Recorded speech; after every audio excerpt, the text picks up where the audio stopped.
याद करने के लिए कहा था, याद करके आए हो? बंद करो सब।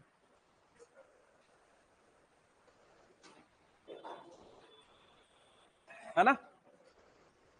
डिटेल किसी को नहीं बतानी, सिर्फ एग्जांपल बताने। क्लियर है? पीछे वाले सर क्लियर है क्या? याद करके आए हो? बोलना शुरू करो सर।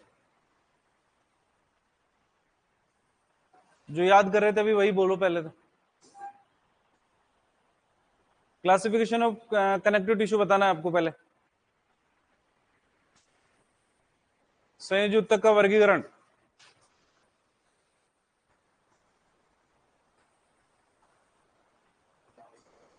जोर से बोलेंगे सर।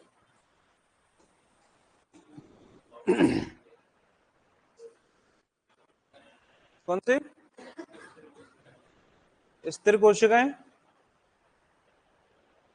अच्छा एक चीज बताओ मेरे को, ऊतक को क्लासिफाई कर रहे हो तो कोशिकाएं आएगी क्या उसके अंदर? फिर नेक्स्ट।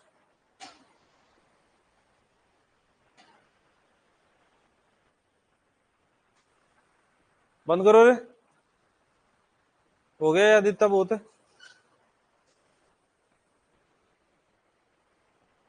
बोलो सर।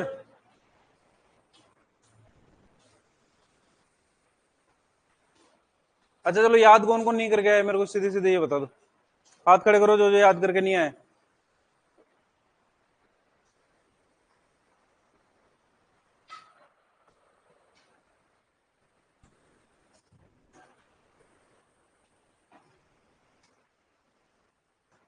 अरे हाथ खड़ा करो जो जो याद करके नहीं आए। बाहर जाएंगे सर, आज क्लास में नहीं बैठेंगे आप।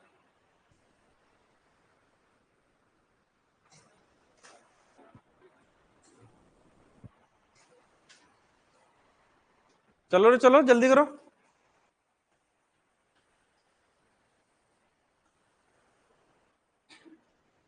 लेके जब बाइक को।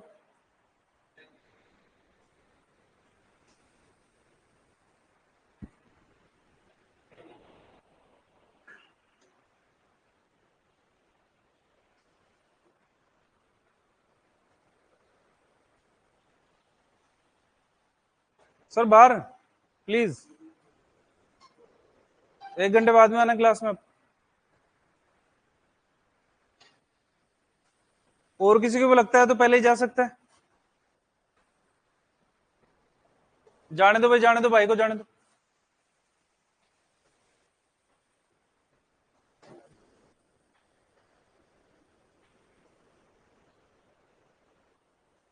लड़कियों में से कोई जाना चाहता है?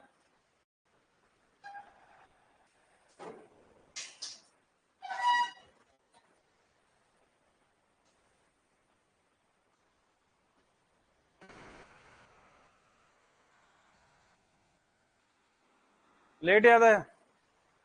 लेट याद आया? और कोई? नहीं? ठीक है। या तो आप मेरे को मना कर दो कि सर पूछना ही नहीं है। दोनों ऑप्शन दे रहा हूं मैं तुम्हारे को। या तो आप मना कर दो कि सर पूछना ही नहीं है, आप कोर्स कराओ आप, बात ही खत्म हो गई वहीं पे। और या फिर अगर मैं बोल रहे हो कि याद करके आएंगे तो इसका मतलब है कि याद करके आएंगे और तभी क्लास के अंदर बैठेंगे। क्लियर है सबको? बोलना शुरू करेंगे पीछे सर। आपने जवाब नहीं दिया अभी तक। कोशिकाएं दो प्रकार की होती है, फ्री सेल और फिक्स सेल। फ्री सेल्स के नाम बताओ। फाइब्रोब्लास्ट।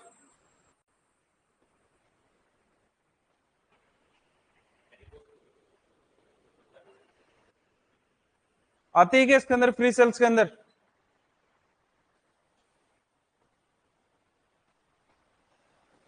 याद है? कहा ले आएगे आज? क्या नाम है? कहाँ का है? बाड़मेर में? कहाँ का?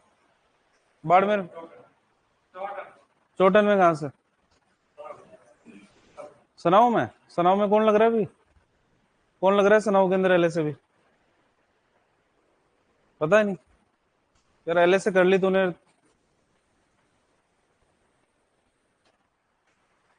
टोटल में एसवीओ जितेंद्र जी, टोटल में एसवीओ है तुम्हारे?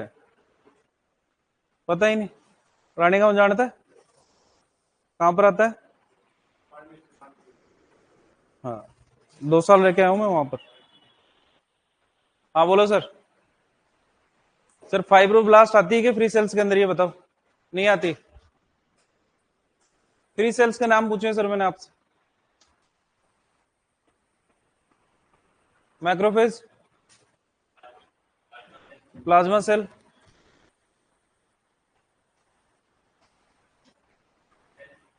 मास सेल। अलग से बोलो तेरे को।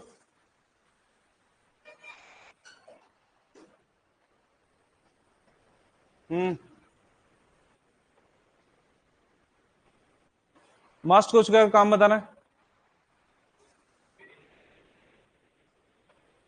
बैठो। Next, last. फाइब्रोब्लास्ट का कार्य क्या है सर? फाइब्रोब्लास्ट।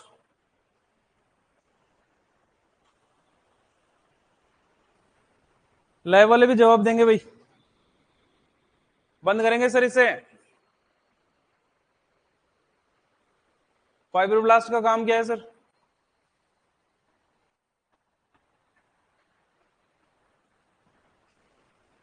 प्रस्थान। अच्छा, बोलने के अंदर बोलो तो बोलो।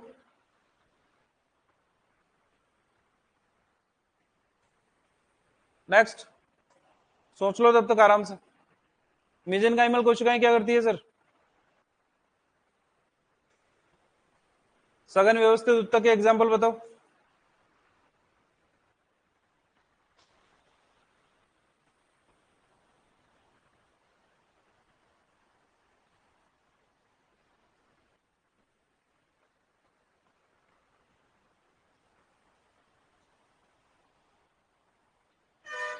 क्या याद है ये बताओ।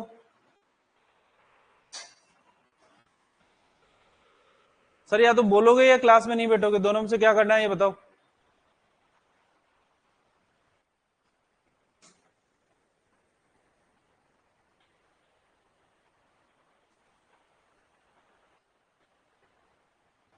इधर देख, इधर। क्या दिक्कत है फिर?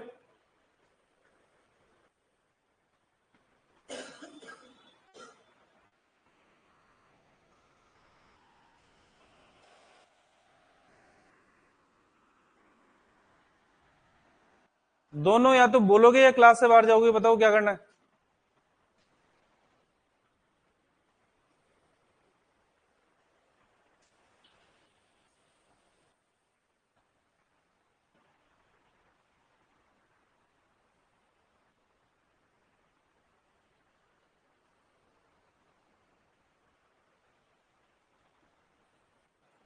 सर अगर शिवालय के अंदर आ रहे हो ना तो पढ़ने के अलावा दूसरा ऑप्शन नहीं है आपके पास में। फिर से कह रहा हूं मैं आपसे, या तो आपको यहां पर एडमिशन लेना ही नहीं चाहिए था।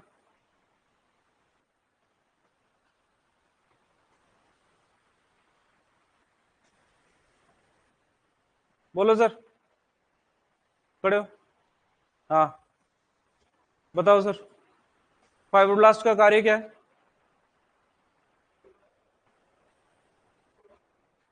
तंतु और मैट्रिक्स का निर्माण करना। वसा का संग्रहण कौन सी कोशिकाएं करती है? Adipose cells. बैठो। नेक्स्ट। नवजात बच्चों में कौन सा उत्तक पाया जाता है? क्या वर्गीकरण सुनाओ सर।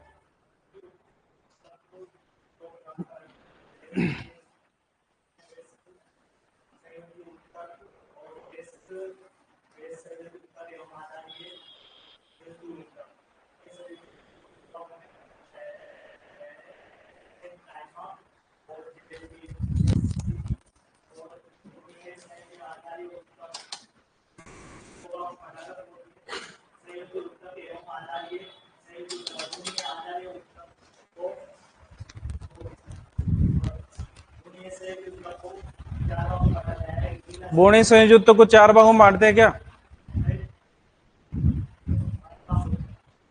5 भागों में।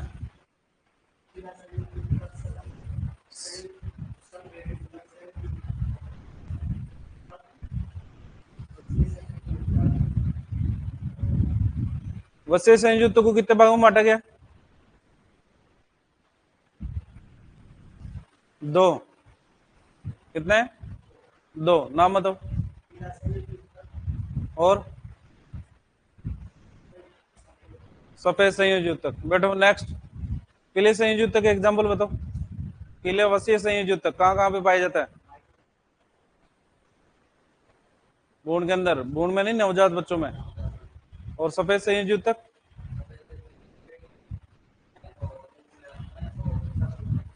सबक्यूटेनियस वसा स्तर। नेक्स्ट।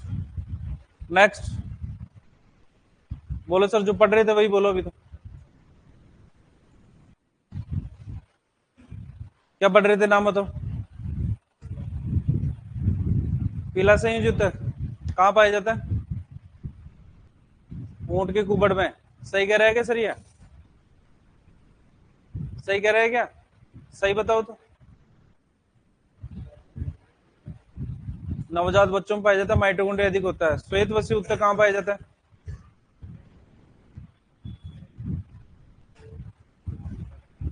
बैठो नेक्स्ट। उपकला उत्तक याद है? सरल शल की उपकला कहाँ पाई जाती है?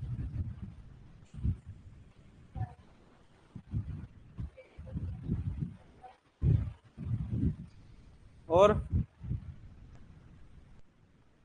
पेरिकार्डियम। आमाशय, आंत, पित्ताशय, पित्तवाहिनी में कौन सी उपकला उत्तक पाया जाता है? आमाशय, आंत, पित्ताशय और पित्तवाहिनी में कौन सा उपकला उत्तक पाया जाता है? Simple columnar. गोबलेट सेल कौन सी पाई जाती है, कहाँ पाई जाती है? गोबलेट सेल या कलश कोशिका कौन से उपकला उत्तक में पाई जाती है?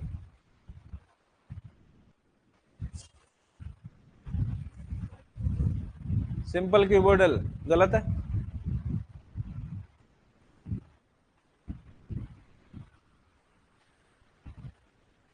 त्वचा के अंदर कौन सा उपकला उत्तक पाया जाता है?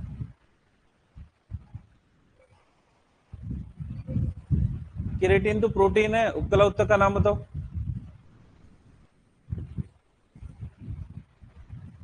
नेक्स्ट। सोच ले अभी तो। नेक्स्ट। संयुक्त याद है? अगर बात करते हैं सघन व्यवस्थित संयोजी उत्तक की, कहां पर पाया जाता है? बोल दिया वो तो मैंने, आप तो ये बताओ सघन व्यवस्थित कहां पर पाया जाता है? लिगामेंट और टेंडन के अंदर। स्टेलेट कोशिकाएं कौन से संयोजी उत्तक में पाई जाती है? स्टेलेट कोशिकाएं कौन से संयोजी उत्तक में पाई जाती है? कोलेजन तंतु कहां पाए जाते हैं?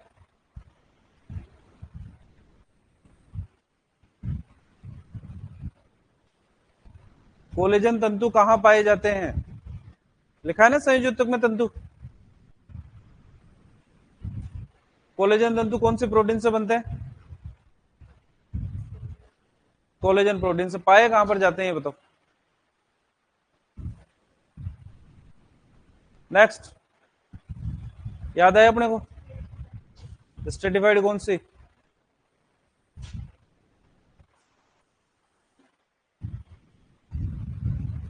क्या? Stratified simple. स्ट्रेटिफाइड इसके पास बैठ जा। बोलो सर, याद कर ले तब तक तो। नेक्स्ट। कितने प्रकार की कोशिकाएं होती है संयोजी उत्तक में?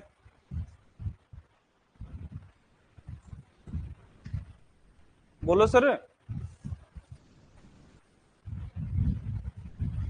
क्या याद किया ये बताओ। संयोजी उत्तक। क्या बातें नहीं रे? प्रकार बताओ संयोजी उत्तक के। बोलते जाओ।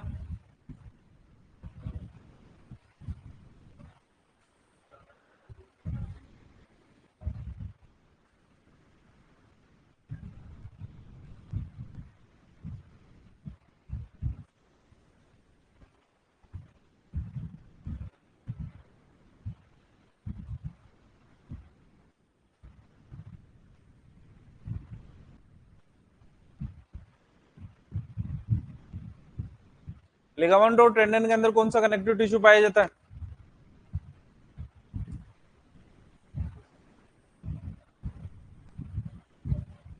लिगामेंट और टेंडन के अंदर कौन सा संयोजी ऊतक पाया जाता है? सघन व्यवस्थित, सही है क्या? भ्रूणीय हाइपोडर्मिस और अम्बिलिकल कॉर्ड में कौन सा पाया जाता है?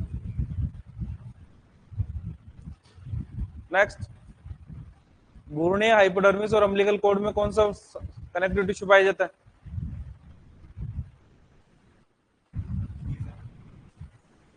मेसेनकाइमा, सही है क्या? सर ऐसे बोल रहे हैं कि भ्रूणीय हाइपोडर्मिस और अम्बिलिकल कॉर्ड के अंदर मेसेनकाइमा पाया जाता है, सही है क्या? नेक्स्ट, हाँ सर, क्या? हाँ बता, क्या याद है तेरे को? जोर से बोल।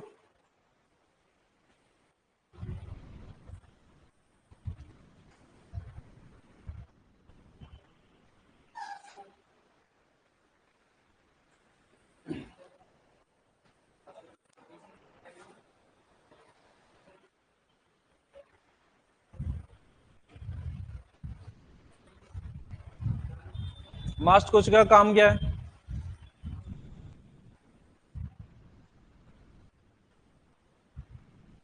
मेलेनिन का संश्लेषण कौन करती है?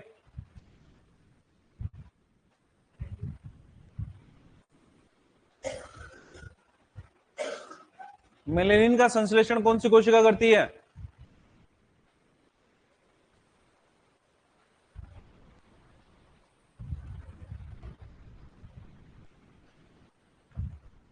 मेलानोसाइट एंटीबॉडी का निर्माण कौन करती है?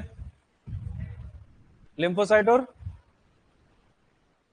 Plasma cell. मास्ट कोशिका का कार्य बता।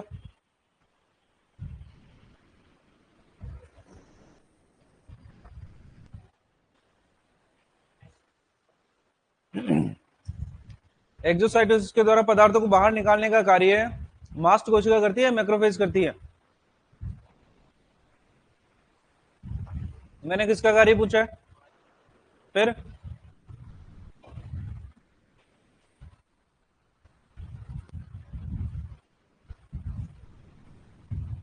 बोलो सर, मास्ट कोशिका का कार्य?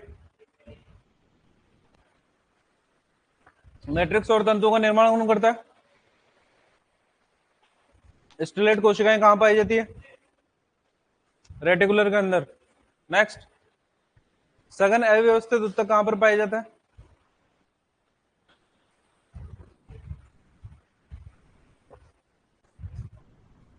Lymph node. फिर रेटिकुलर कहां पर पाया जाता है?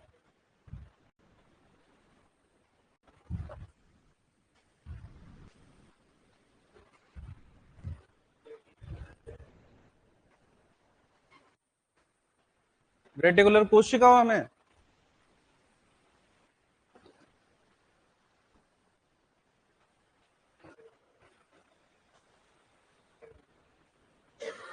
नेक्स्ट,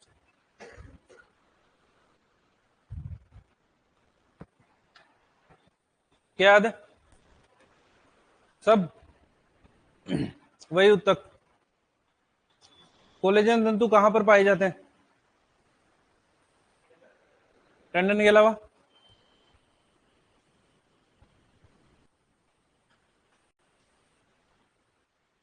लिगामेंट में कौन से तंतु पाए जाते हैं?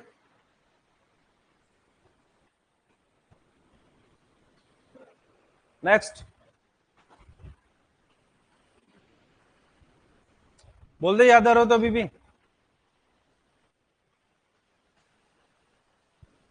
क्लासिफिकेशन याद किया? किया क्या? श्वेत वश्य ऊतक कहां कहां पे पाया जाता है? मेरिनो भेड़ की पूंछ में, ऊंट की कुबड़ में, एक और बता। बताओ से एक बचा हुआ है क्या? बताने का मन कुछ? बताओ, चलो जो याद है वही बता दो। संयोजी ऊतक बोलो। दो प्रकार के। भ्रूणीय संयोजी ऊतक कितने प्रकार का होता है? नाम बताओ, जिलेटिनियस का एग्जाम्पल बताओ।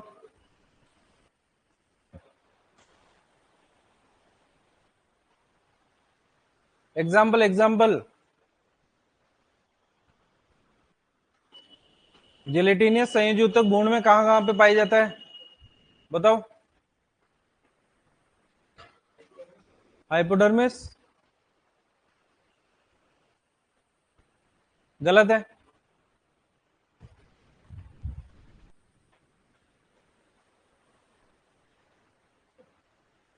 किसके हाइपोडर्मिस में, वयस्क की या भ्रूण की? भ्रूण या हाइपोडर्मिस, उसके अलावा बताओ।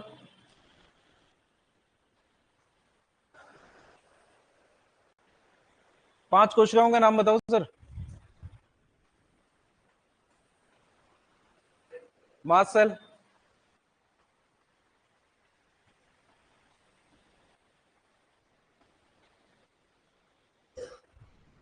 नेक्स्ट। क्या याद है, सब कुछ बताओ सर। सघन अव्यवस्थित ऊतक कहां पर पाया जाता है, यकृत और प्लीहा के कैप्सूल। और सघन व्यवस्थित,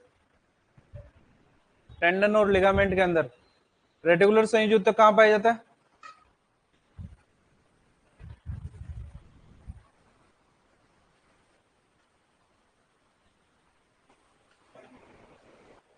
रक्त वाहिनियों। फिर डीला संयोजी ऊतक कहां पाया जाता है,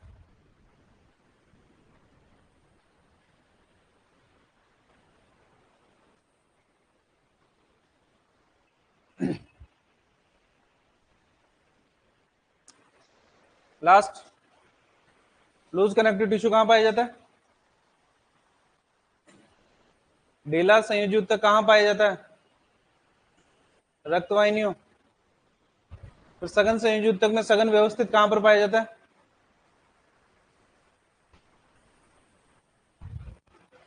जोर से बोलो।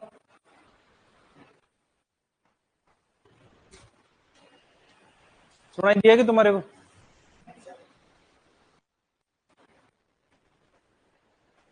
टेंडन और, टेंडन और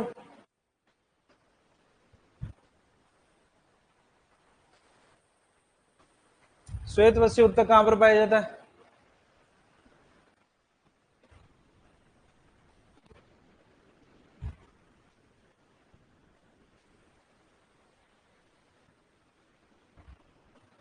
एक तो लिप रीडिंग नहीं आती मेरे को, मतलब तुम ऐसे ऐसे करोगे, होंठ हिलाओगे, मेरे को पता नहीं लगेगा तुम बोल क्या रहे हो, तो जोर से बोलो थोड़ा सा।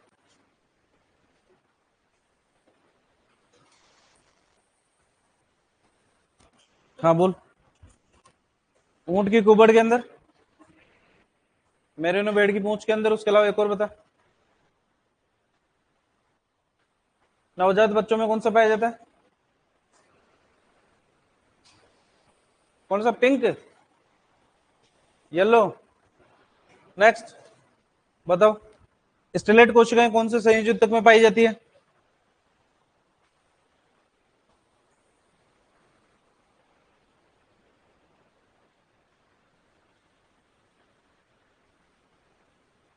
क्या याद है?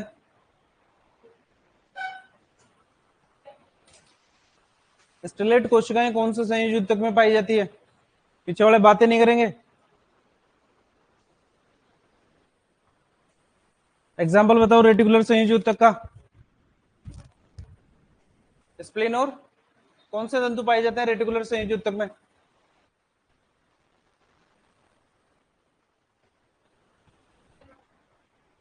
तंतु कौन से पाए जाते हैं, रेटिकुलर तंतु कौन से प्रोटीन से बनते हैं, रेटिकुलिन प्रोटीन से। नेक्स्ट। इलास्टिक तंतु कहां पर पाए जाते हैं, लिगामेंट के अंदर। और कोलेजन तंतु, बोन और टेंडन। बोन को बोन से कौन जोड़ता है,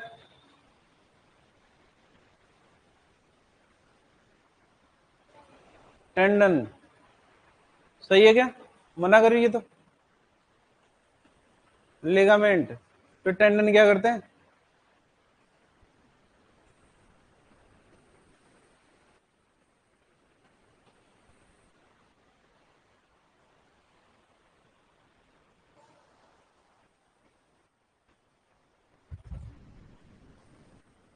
बोन को मसल से कौन जोड़ता है? टेंडन, और बोन को कौन से?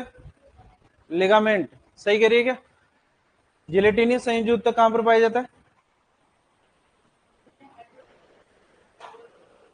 बोने, हाइपोडर्मिस और अम्बिलिकल कोर्ड सघन व्यवस्थित कहां पर मिलता है? रेटिकुलर संयुक्त ऊतक कहां पाया जाता है?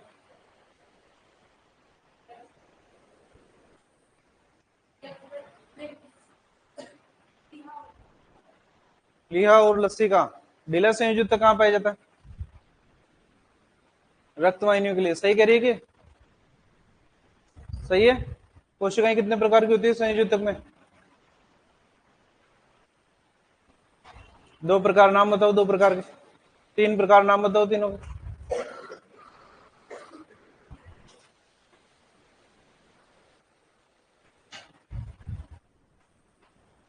पहले तो ये बताओ, दो प्रकार या तीन प्रकार? खड़े हो जाओ। दो प्रकार नाम बताओ। फिक्स सेल के नाम बताओ। फाइब्रोब्लास्ट,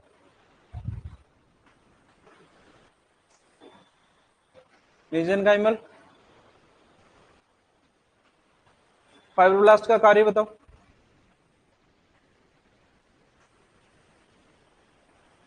सफाई कर्मी कोशिका कौन सी होती है? सही करिए क्या? फिर हिपेरिन का संश्लेषण कौन करता है? हिपेरिन, हिस्टामिन और सेरोटोनिन का स्रावण कौन करता है?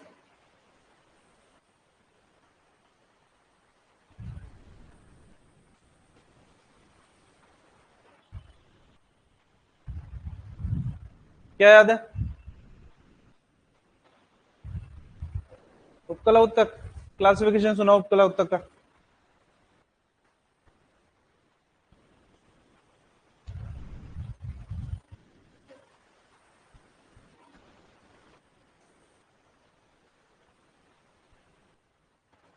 सबसे बड़ी बड़ी ग्रंथि कौन सी होती है?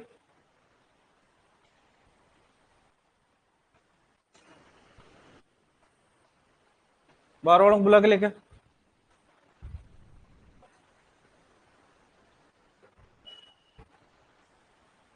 सबसे बड़ी ग्रंथि कौन सी होती है?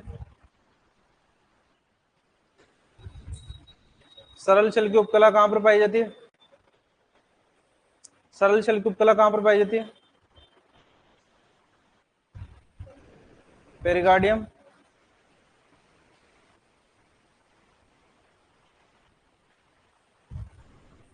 प्लूरा।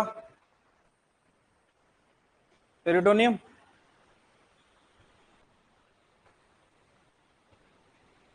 याद तो तेरे को उपकला भी नहीं है सर। त्वचा के अंदर कौन सा पाया जाता है?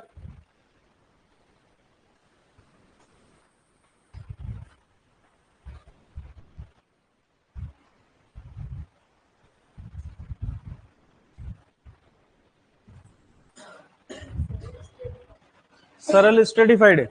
सरल और स्ट्रेटिफाइड एक साथ हो ही नहीं सकते।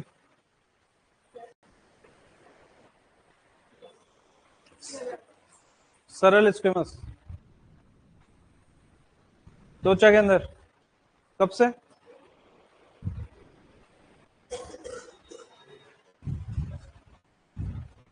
पेरिटोनियम, पेरिकार्डियम, प्लूरा में कौन सा पाया जाता है? सरल छल की। तो त्वचा में कौन सा मिलेगा?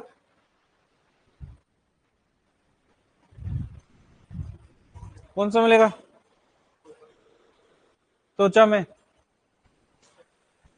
स्ट्रेटिफाइड स्क्विमस, स्तृत शल की। और स्तृत शल की में कौन सा, केराटिन युक्त या केराटिन विहीन? केराटिन युक्त। पांच प्रकार की कोशिकाओं के नाम बताओ फ्री सेल्स के। मैक्रोफेज, मास्ट, लिम्फोसाइट, प्लाज्मा। मेलेनोसाइट का कार्य क्या है?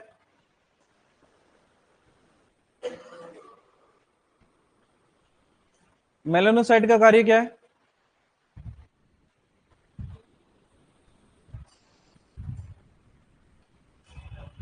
लिनिन का संश्लेषण करना या श्रावण करना।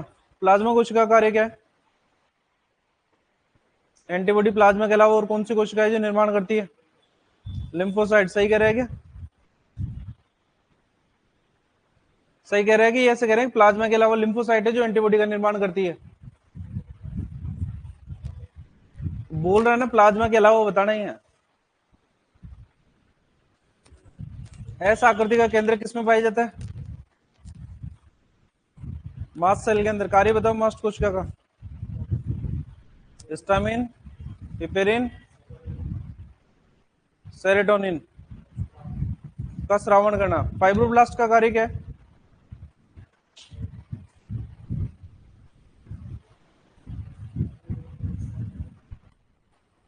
कार्य पूछ रहा हूं मैं तो।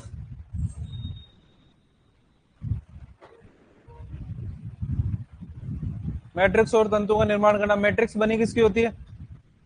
मैट्रिक्स किसकी बनी होती है? प्रोटियो ग्लाइकोजन नहीं, ग्लाइकेन। ग्लाइकेन। तंतु कितने प्रकार के होते हैं? तंतु 5। संयुजक में कितने प्रकार के तंतु पाए जाते हैं? बोल। कोलेजन तंतु, रेटिकुलर तंतु और इलास्टिक तंतु कहां पर पाए जाते हैं? लिगामेंट के अंदर। और कोलेजन तंतु टेंडन और बोन के अंदर। और रेटिकुलर कौन से तंतु है जो इलास्टिन प्रोटीन से मिलकर बनते हैं?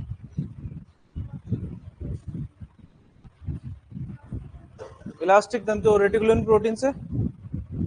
रेटिकुलर तंतु। सही करिए कि कोशिकाएं कितने प्रकार की है संयुजक में? 2 प्रकार। नाम बता। सघन व्यवस्थित ऊतक कहां पाया जाता है? लिगामेंट और टेंडन के अंदर। नवजात बच्चों में कौन सा वसीय ऊतक पाया जाता है?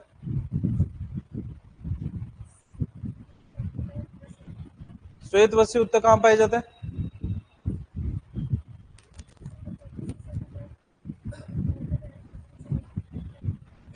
सही करिए कि दोबारा बोल के बता। वसीय ऊतक कहां पाया जाता है और कितने प्रकार का होता है? नाम बता।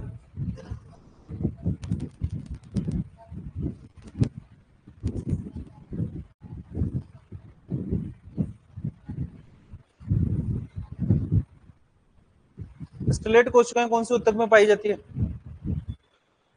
रेटिकुलर के अंदर। और टेंडन और लिगामेंट के अंदर कौन सा ऊतक पाया जाता है?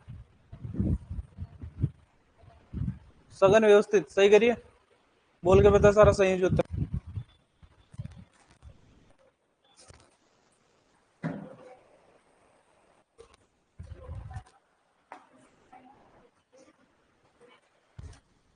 बैठो बाकी।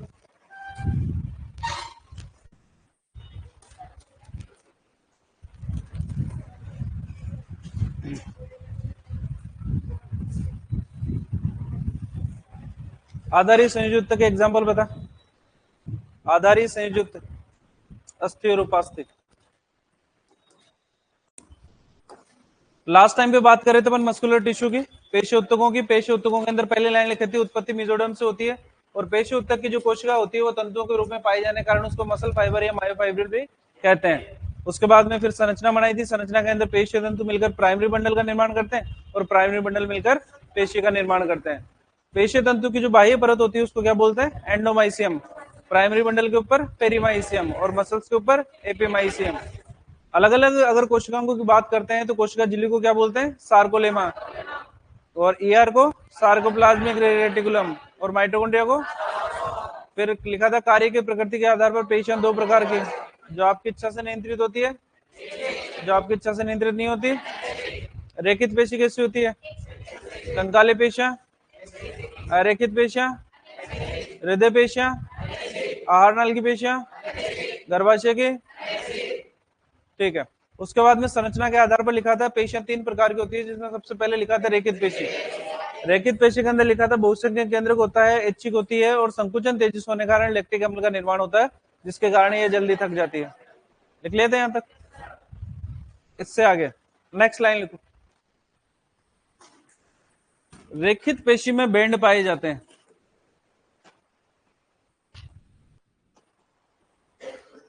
लिखो, रेखित पेशी में दो प्रकार के बैंड पाए जाते हैं। रेखित पेशी में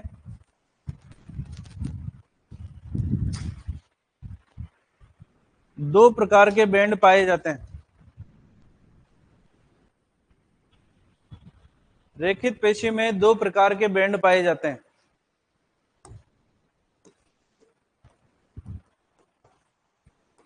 दो प्रकार के बैंड पाए जाते हैं जो एकांतर क्रम में होते हैं। जो एकांतर क्रम में होते हैं।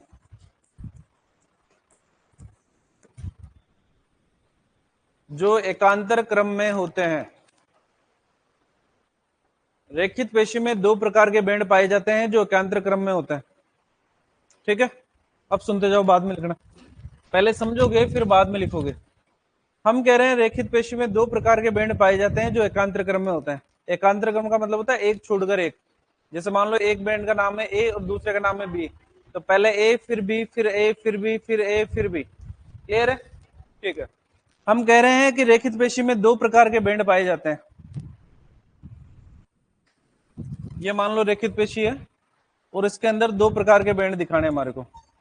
एक होता है डार्क बैंड, क्योंकि ये डार्क कलर का होता है। दूसरा होता है लाइट बैंड, क्योंकि ये लाइट कलर का होता है। डार्क बैंड, लाइट बैंड के बाद में वापस से, और डार्क बैंड के वापस से। तो हमने कहा रेखित पेशी में दो प्रकार के बैंड पाए जाते हैं जो एकांतर क्रम के अंदर होते हैं। एक बैंड तो होता है डार्क बैंड और दूसरा होता है, दिक्कत यहां तक नहीं, आगे सुनो। डार्क बैंड की अगर बात करते हैं तो डार्क बैंड में मायोसिन प्रोटीन पाई जाती है। कौन सी प्रोटीन? और ये मायोसिन प्रोटीन की अगर बात करते हैं तो ये एन आइसोट्रोपिक प्रकार की होती है। टिश्यू के अंदर जो मायोसिन प्रोटीन पाया जाता है, ये दूसरे कोई प्रोटीन पाए जाते हैं, उनका एक फिक्स विन्यास होता है ना? तो डार्क बैंड के अंदर जो मायोसिन प्रोटीन पाई जा रही है, इसका विन्यास कैसा है? Anisotropic. कैसा है? Anisotropic. इसलिए जो डार्क बैंड है, इसको हम इसके पहले अक्षर से यहां से ए बैंड भी कहते हैं। क्या बोलते हैं? तो डार्क बैंड के अंदर मायोसिन प्रोटीन पाया जाता है जो एन आइसोट्रोपिक प्रकार का होता है, इसलिए इसको क्या बोलते हैं? A band. अगर यही बात हम लाइट बैंड के लिए करें तो लाइट बैंड के अंदर एक्टिन प्रोटीन पाई जाती है। कौन सी प्रोटीन? और ये एक्टिन प्रोटीन आइसोट्रोपिक प्रकार की होती है। कौन से प्रकार की? और इसलिए इस लाइट बैंड को हम आई बैंड भी कहते हैं। क्या बोलते हैं? तो यहां पर जो डार्क बैंड है इसको मैं ए बैंड लिख दूं, और यहां पर जो लाइट बैंड है इसको मैं आई बैंड लिख देता हूं। दिक्कत यहां तक है क्या? तो डार्क बैंड में मायोसिन प्रोटीन पाई जाती है जो एनाइसोट्रोपिक प्रकार की होती है, इसलिए इसको ए बैंड कहते हैं। लाइट बैंड के अंदर एक्टिन प्रोटीन पाई जाती है जो आइसो, इसलिए इसको। दिक्कत यहां तक नहीं। अब सुनो, थोड़ा सा और जूम इन करके देखें अगर इसको, किस वाले को? डार्क बैंड को। तो डार्क बैंड के बीच के अंदर एक हल्का एच जोन पाया जाता है, यहां से लेकर यहां तक। कौन सा जोन? तो यहां पर जो डार्क बैंड है इसके अंदर यहां पर भी एच जोन मिलेगा, एच जोन। ठीक है। तो डार्क कलर वाला दिख रहा था हमारे को, उसको थोड़ा सा और जूम इन किया तो पता लगा बीच के अंदर एक लाइट कलर का भी थोड़ा सा पोर्शन आ रहा है। उस लाइट कलर वाले पोर्शन को क्या नाम दिया? तो यहां पर भी एच जोन और यहां पर भी एच जोन। इस एच जोन के बीच के अंदर एक लाइन पाई जाती है, इसको बोलते हैं एम लाइन। क्या बोलते हैं? यहां पर भी बीच के अंदर कौन सी लाइन?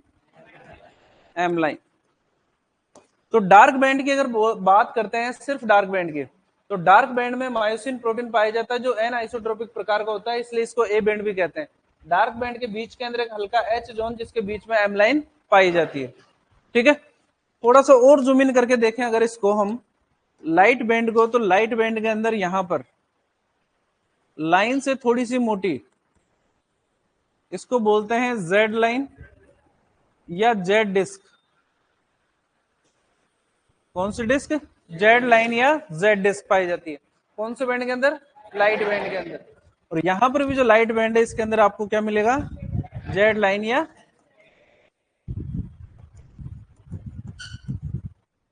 Z disc. ये होती है रेखित पेशी की संरचना। रेखित पेशी में दो प्रकार के बैंड पाए जाते हैं, डार्क बैंड और लाइट बैंड, जो एकांतर क्रम के अंदर होते हैं। डार्क बैंड में मायोसिन प्रोटीन पाई जाती है जो एनाइसोट्रोपिक प्रकार की होती है, इसलिए इसको ए बैंड भी कहते हैं। डार्क बैंड के मध्य में एच जोन तथा उसके बीच में एमलाइन पाई जाती है। लाइट बैंड में एक्टिन प्रोटीन पाई जाती है जो आइसोट्रोपिक प्रकार की होती है, इसलिए इसको आई बैंड भी कहते हैं। और लाइट बैंड है तो इसके बीच में गहरी जेड लाइन या जेड डिस्क मिलेगी। सेम ये डार्क बैंड को अपन ने क्या नाम दिया, ए बैंड, और लाइट बैंड को नाम दिया आई बैंड। यहां तक किसको समझ में नहीं आया ये बताओ, आ गया, क्लियर है। अब सुनो, सार्कोमियर को डिफाइन करना चाह रहे हैं हम। यहां से सार्कोमियर को डिफाइन करते हैं कि दो क्रमागत जेड लाइन के बीच की दूरी,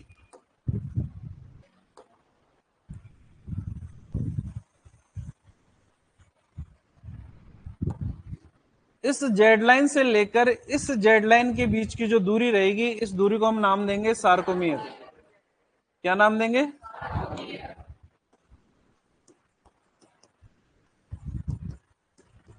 सार्कोमियर। और इस सार्कोमियर को संकुचन की क्रियात्मक इकाई,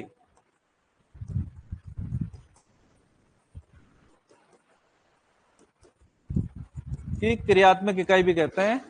इसको बोलते हैं फंक्शनल यूनिट ऑफ कॉन्ट्रैक्शन। क्या बोलेंगे, फंक्शनल यूनिट ऑफ कॉन्ट्रैक्शन। तो अगर आपसे पूछा जाता है पेशी उत्तक की संरचनात्मक और क्रियात्मक इकाई क्या है, तो मसल फाइबर या मायोफाइबर। और अगर आपसे पूछा जाता है कि संकुचन की क्रियात्मक इकाई क्या होती है, तो और सार्कोमियर का मतलब क्या है, दो जेड लाइन के बीच की दूरी। थोड़ा सा अगर गौर करोगे आप यहां पर दो जेड लाइन के बीच की दूरी की, तो आप देखोगे यहां से ये जेड लाइन यहां से और ये जेड लाइन यहां से, ये तो हो गया आधा कौन सा बैंड, आई बैंड। एक पूरा क्या आ गया, ए बैंड। और यहां पर भी आधा आई बैंड। यानी कि अगर मैं सार्कोमियर को लिखना चाहूं तो क्या ऐसे लिख सकते हैं अपन कि सार्कोमियर बराबर आधा तो आई बैंड, फिर पूरा ए बैंड, और उसके बाद में वापस से आधा आई बैंड। लिख सकते हैं क्या, बुक्स के अंदर इस टाइप का क्वेश्चन दे रखा है, सार्कोमियर बराबर आधा आई बैंड, पूरा ए बैंड, फिर आधा आई बैंड, या फिर जस्ट उल्टा कर रखा है। आपको सही पता होना चाहिए कि सही का मतलब क्या है हमारे यहाँ पर, क्लियर है। तो अगर सार्कोमियर को दो क्रमागत जेड लाइन के बीच की दूरी को बोलेंगे, तो यहाँ पर जो लाइट बैंड है यानी कि जो आई बैंड है, ये पूरा था आई बैंड, आधा आया यहाँ पर, ये पूरा का पूरा ए बैंड आ गया यहाँ तक, और ए बैंड के बाद में वापस से आधा आई बैंड। तो सार्कोमियर के अंदर दोनों ओर का आधा आधा आई बैंड तथा एक पूरा ए बैंड आता है। तो मसल्स के अंदर अगर देखा जाए तो बेसिकली सार्कोमियर के बीच की दूरी घटती और बढ़ती रहती है। अगर पेशियों के अंदर संकुचन होता है तो सार्कोमियर एक दूसरे के अंदर छिप जाते हैं, आपको दिखाई नहीं देता। जैसे रिलैक्सेशन होता है वापस से नॉर्मल पोजीशन के अंदर आ जाते हैं। प्रोटीन कौन कौन सी पाई जाती है इसकी बात आप फिजियोलॉजी के अंदर कर लोगे, भाई पेशियों में संकुचन किस प्रकार से होता है, ठीक है ना। हमारे को सिर्फ यहीं तक याद रखना है कि सार्कोमेर को संकुचन की क्रियात्मक इकाई कहते हैं। बुक्स के अंदर या किसी के अंदर भी मान लो ना, वहां पर दे रखा है कि मसल्स की संरचनात्मक और क्रियात्मक इकाई कौन होती है, सार्कोमेर। गलत है, सार्कोमेर सिर्फ संकुचन के लिए, और सार्कोमेर कोशिका नहीं है, सार्कोमेर कोशिका नहीं है, सिर्फ ऐसा एरिया है जो हमारे को संकुचन के दौरान पेशियों में कंट्रक्शन होने के दौरान छिप जाता है, और जब रिलैक्सेशन होता है उस टाइम पे वापस से दिखाई दे जाता है। क्लियर है सबको। तो वापस से अगर रिवाइज करें, पेशियों में कितने प्रकार के बैंड, सबसे पहला, दूसरा, कौन से क्रम में मिलेंगे, एकांतर क्रम, यानी एक छोड़कर एक। अगर बात करते हैं सबसे पहले कौन सा आता है, कौन सी प्रोटीन, कौन से प्रकार की होती है, इसलिए इसको क्या बोल, लाइट बैंड में कौन सी प्रोटीन, कौन से प्रकार की, इसलिए इसको क्या बोलेंगे, डार्क बैंड के बीच में हल्का, जिसके बीच में, लाइट बैंड के बीच में गहरी, या दो क्रमागत जेड लाइन के बीच की दूरी, यानी कि दोनों ओर का आधा आधा और एक पूरा। संकुचन की क्रियात्मक इकाई क्या होती है, किसको समझ में नहीं आया, आया क्या थोड़ा थोड़ा, डायग्राम बनाओ।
ये बेसिकली प्रोटीन के प्रकार है।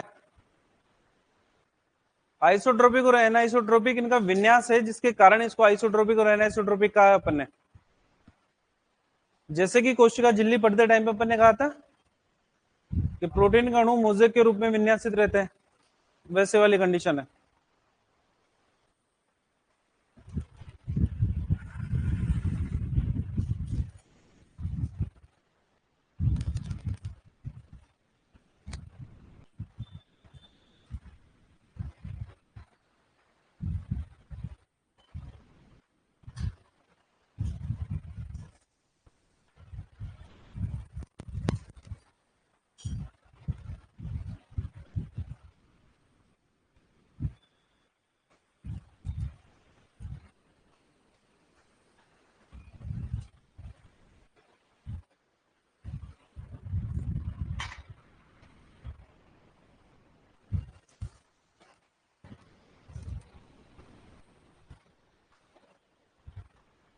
रेखित पेशी को रेखित बोलते इसीलिए हैं क्योंकि इसमें बैंड पाए जाते हैं।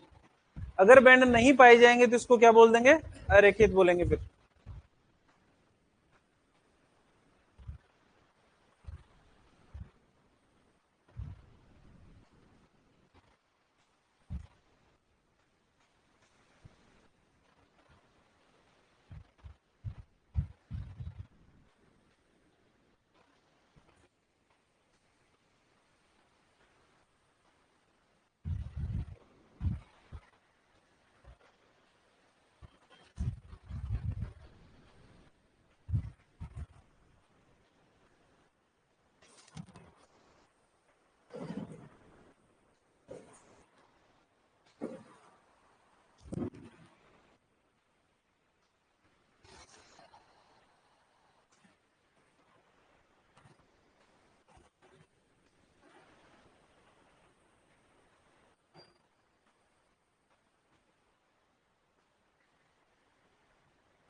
बना लिया सबने? लिखना शुरू करो।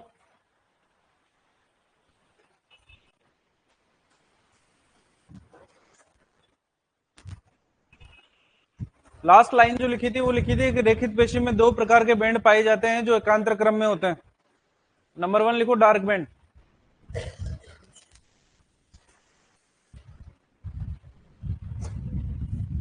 नंबर 1 लिखो डार्क बैंड। डार्क बैंड को डार्क इसलिए बोला है क्योंकि ये कलर के अंदर थोड़ा डार्क है। लाइट को इसलिए बोला क्योंकि कलर के अंदर थोड़ा लाइट है। लिख लिया डार्क बैंड? लिखो, इसमें मायोसिन प्रोटीन पाई जाती है। इसमें मायोसिन प्रोटीन पाई जाती है। इसमें मायोसिन प्रोटीन पाई जाती है। इसमें मायोसिन प्रोटीन पाई जाती है जो एन आइसोट्रोपिक प्रकार की होती है। इसमें मायोसिन प्रोटीन पाई जाती है जो एन आइसोट्रोपिक प्रकार की होती है। इसमें मायोसिन प्रोटीन पाई जाती है जो एन आइसोट्रोपिक प्रकार की होती है। जो एन आइसोट्रोपिक प्रकार की होती है। इसलिए इसे ए बैंड भी कहते हैं। इसलिए इसे ए बैंड भी कहते हैं। इसलिए इसे ए बैंड भी कहते हैं। क्या बोलते हैं? A band. लिखो, इसके मध्य में है हल्का एच जोन। नेक्स्ट लिखो, इसके मध्य में हल्का एच जोन, हल्का एच जोन तथा जिसके बीच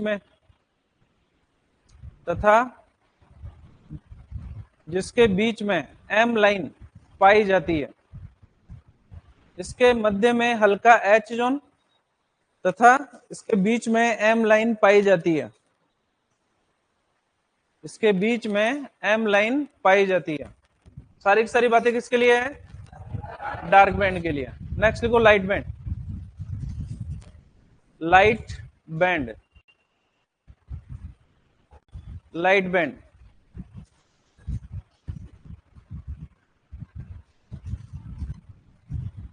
लाइट बैंड प्रोटीन कौन सी होगी? लिखो, इसमें एक्टिन प्रोटीन पाई जाती है। इसमें एक्टिन प्रोटीन पाई जाती है। इसमें एक्टिन प्रोटीन पाई जाती है। इसमें एक्टिन प्रोटीन पाई जाती है जो आइसोट्रोपिक प्रकार की होती है। जो आइसोट्रोपिक प्रकार की होती है। जो आइसोट्रोपिक प्रकार की होती है। जो आइसोट्रोपिक प्रकार की होती है। इसलिए इसे आई बैंड भी कहते हैं। इसलिए इसे आई बैंड भी कहते हैं। इसमें एक्टिन प्रोटीन पाई जाती है जो आइसोट्रोपिक प्रकार की होती है, इसलिए इसे आई बैंड भी कहते हैं। नेक्स्ट लिखो, इसके बीच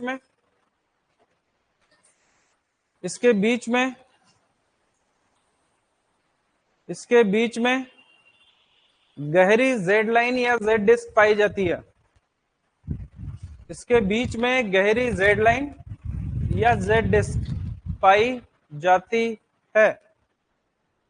इसके बीच में गहरी जेड लाइन या जेड डिस्क पाई जाती है। नोट डाल के लिखो।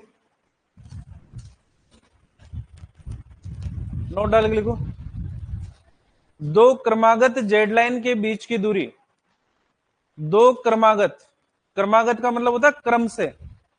ऐसा नहीं होगा कि ये वाली जेड लाइन और इससे आगे वाली जेड लाइन, पहले और तीसरे नंबर वाली। क्रमागत का मतलब होगा पहली या दूसरी या तीसरी या चौथी। गैप नहीं देना बिल्कुल इसके अंदर। दो क्रमागत जेड लाइन के बीच की दूरी को, दो क्रमागत जेड लाइन के बीच की दूरी को, दो क्रमागत जेड लाइन के बीच की दूरी को सार्कोमियर कहते हैं। दो क्रमागत जेड लाइन के बीच की दूरी को सार्कोमियर कहते हैं। दो क्रमागत जेड लाइन के बीच की दूरी को सार्कोमेर कहते हैं, जिसमें जिसमें दोनों ओर का आधा आधा आई बैंड, जिसमें दोनों ओर का आधा आधा आई बैंड, जिसमें दोनों ओर का आधा आधा आई बैंड तथा एक पूरा ए बैंड आता है, जिसमें दोनों ओर का आधा आधा आई बैंड तथा एक पूरा ए बैंड आता है। दोनों ओर का आधा आधा आई बैंड तथा एक पूरा ए बैंड आता है। नेक्स्ट लाइन लिखो नोट डाल के। सार्कोमियर को संकुचन की क्रियात्मक इकाई भी कहते हैं। सार्कोमियर को संकुचन की क्रियात्मक इकाई, सार्कोमियर को संकुचन की क्रियात्मक इकाई भी कहते हैं। सार्कोमियर को संकुचन की क्रियात्मक इकाई भी कहते हैं। सार्कोमियर को संकुचन की क्रियात्मक इकाई भी कहते हैं। सार्कोमियर को संकुचन की क्रियात्मक इकाई भी कहते हैं। फॉर्मूला लिख लिया सबने? लिख लिया? दिक्कत यहां तक? रेखित पेशी हमारी यहां पर होती है, खत्म। दिक्कत इसके अंदर किसी को? रेखित पेशी के बाद में दूसरे नंबर पे कौन सी पेशी आती है? सेकंड नंबर पे लिखोगे अरेखित पेशी या चिकनी पेशियां।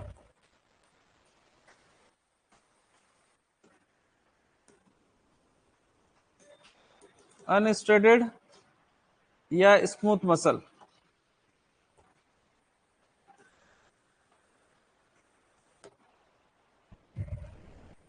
अरेखित पेशियां या चिकनी पेशियां।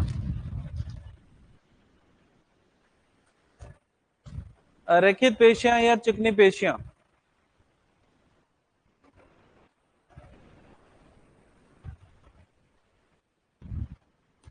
रेखित पेशियों को रेखित क्यों कहा था? क्योंकि क्या पाए गए थे? बैंड पाए गए थे। अरेखित पेशियों को अरेखित क्यों कहेंगे? क्योंकि इसके अंदर बैंड, लिखो पहली लाइन यही,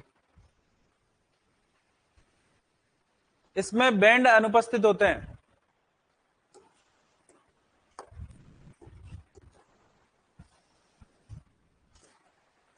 इसमें बैंड अनुपस्थित होते हैं। नेक्स्ट लिखो अनैच्छिक होती है।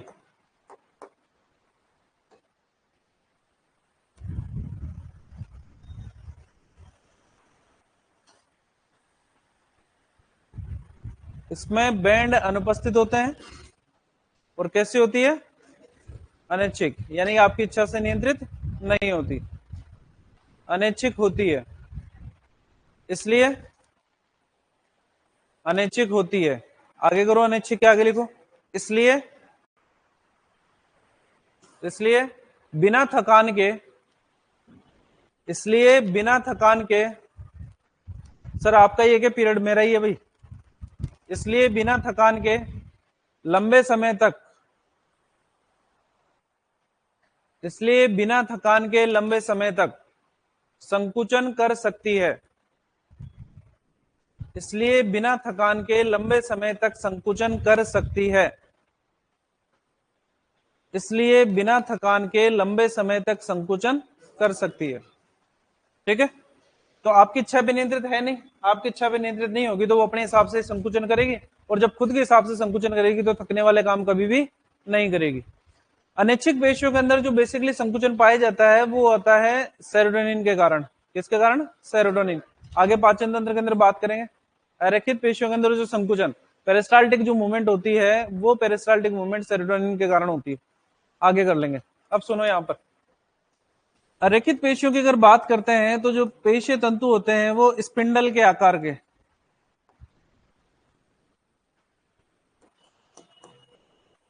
तथा इसी आकार का इसके अंदर क्या पाया जाएगा, केंद्रक भी पाया जाएगा। यानी कि पेशीय तंतु जो होंगे वो कुछ इस प्रकार के मिलेंगे हमारे को, इस टाइप का, और इसके अंदर जो केंद्रक होगा वो केंद्रक भी इसी प्रकार का मिलेगा। ठीक है, और केंद्रक की संख्या कितनी रहेगी, एक, जबकि रेखित पेशियों में बहुत सारे। ठीक है, नेक्स्ट लिखो। अरेखित पेशियों में पेशीय तंतु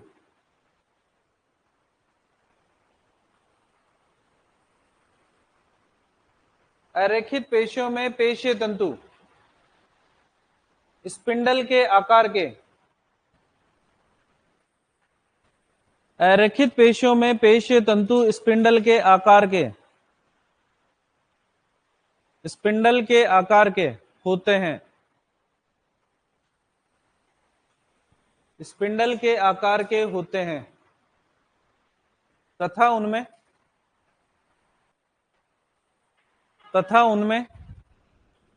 स्पिंडल के आकार का ही तथा उनमें स्पिंडल के आकार का ही तथा उनमें स्पिंडल के आकार का ही एक केंद्रक पाया जाता है।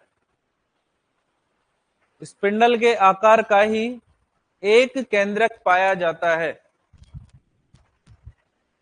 स्पिंडल के आकार का ही एक केंद्रक पाया जाता है। अंडरलाइन करो, एक केंद्रक पूछा जाता है बुक्स के अंदर, दे रखा है रेखित अरेखित पेशियों में कितने केंद्रक पाए जाते हैं, एक, और रेखित में, यकृत और उपास्थि में, दिक्कत यहां तक। एग्जाम्पल लिखो, आहार नाल की पेशियां,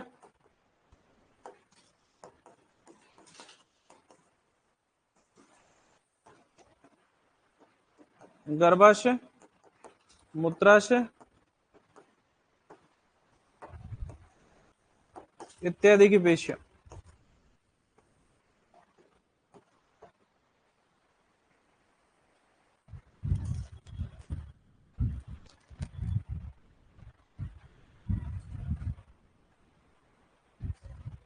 सर अंडर आ जाए क्या, अच्छा अंदर आ जाए क्या, अच्छा मेरे को ये बताओ ये कौन सा अंदर होता है, आ जाओ जो बाहर खड़े हैं, आ जाओ रे, आ जाओ। एग्जाम्पल लिखो, हिंदी में लिख दिया करो, तुम समझ में आ जाएगा भाई। लिख लिया एग्जाम्पल। तीसरे नंबर पे अगर बात करते हैं तो तीसरे नंबर पे आती है हमारे पास में हृदय पेशियां। हृदय पेशियां इनको बोलते हैं कार्डियक मसल्स।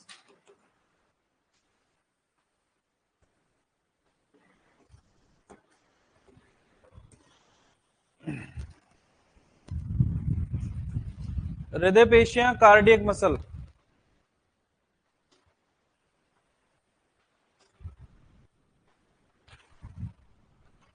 हृदय पेशियां कार्डियक मसल्स।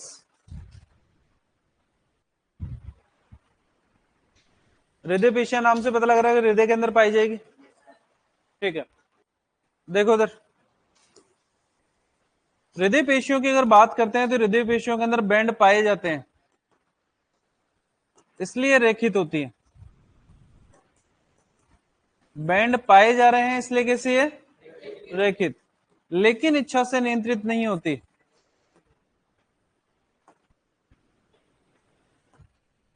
नहीं होती, इसलिए कैसी होती है, अनैच्छिक होती। ठीक है, अगर बैंड पाए जा रहे हैं और ऐच्छिक होती तो अपन रेखित पेशियों में लिख लेते हैं, अगर अनैच्छिक है और बैंड एब्सेंट होते हैं तो अपन अरेखित के अंदर लिख लेते हैं। लेकिन दोनों का मिक्स आया है यहां पर कि बैंड पाए जाने के बावजूद अनैच्छिक है, इसलिए हमारे को थर्ड क्लासिफिकेशन की आवश्यकता पड़ी, वरना तो अपन रेखित अरेखित में ही काम चला लेते हैं। ठीक है, दो पेशीय तंतुओं को जोड़ने के लिए इनके बीच के अंदर पाई जाती है इंटरकैलेटेड डिस्क। क्या पाई जाती है? Intercalated disc. इंटरवर्टिबल डिस्क कहां पर पाई जाती है? दो कशेरुकाओं के बीच में। किसकी बनी होती है? कौन सी उपास्थि की? फाइब्रोकार्टिलेज तंतु में उपास्थि की बनी होती है। तो हृदय पेशियों के अंदर दो पेशीय तंतुओं को जोड़ने के लिए इनके बीच में इंटरकैलेटेड डिस्क पाई जाती है। क्या बोलते हैं? Intercalated disc. और ये इंटरकैलेटेड डिस्क के पाए जाने के कारण ही इनको शाखित पेशियां भी कहते हैं। कौन सी पेशियां? Branched muscle. मसल भी कहते हैं। एग्जाम्पल की अगर बात करते हैं तो हृदय में पाई जाएगी, लेकिन हृदय में भी कहां पर पाई जाएगी? हृदय की मायोकार्डियम के अंदर।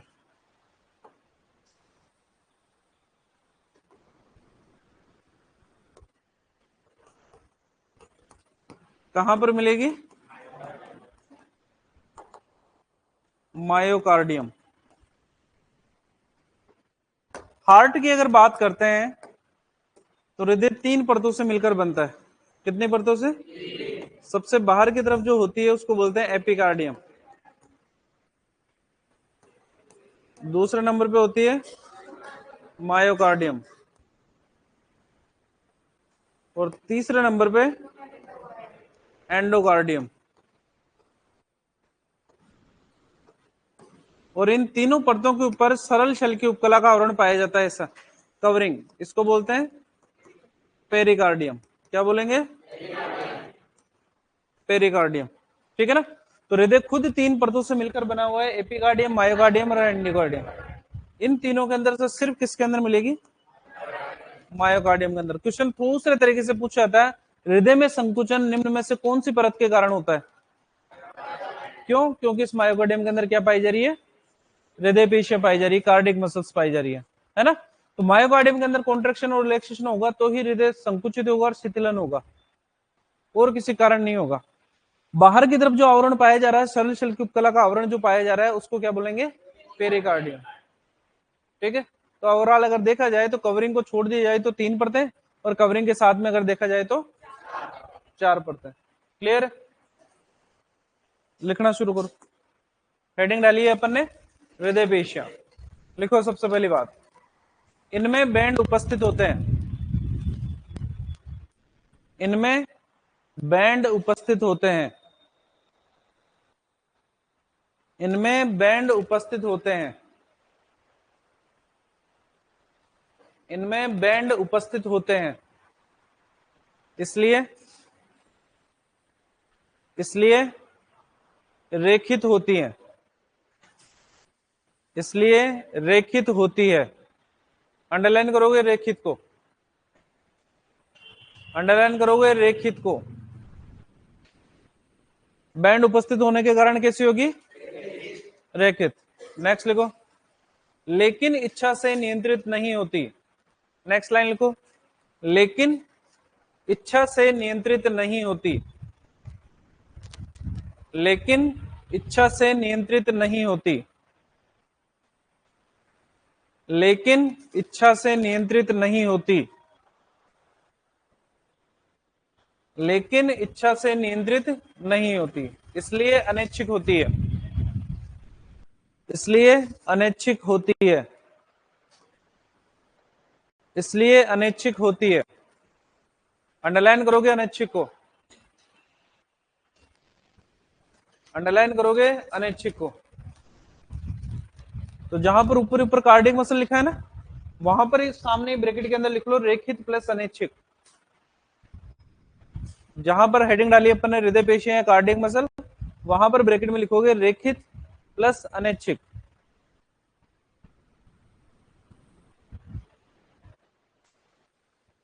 रेखित प्लस अनैच्छिक। ठीक है? क्वेश्चन दिया गया, हृदय पेशियां निम्न में से कौन से प्रकार की होती है? रेखित, ऐच्छिक, अरेखित, अनैच्छिक, रेखित अनैच्छिक, या फिर अरेखित ऐच्छिक? नेक्स्ट देखो, दो पेशीय तंतुओं को जोड़ने के लिए दो पेशीय तंतुओं को जोड़ने के लिए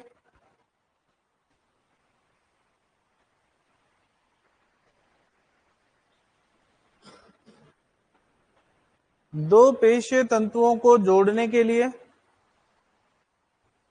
उनके बीच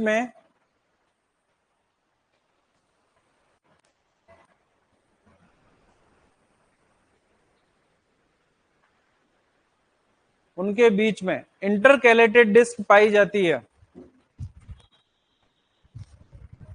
दो पेशीय तंतुओं को जोड़ने के लिए उनके बीच में इंटरकैलेटेड डिस्क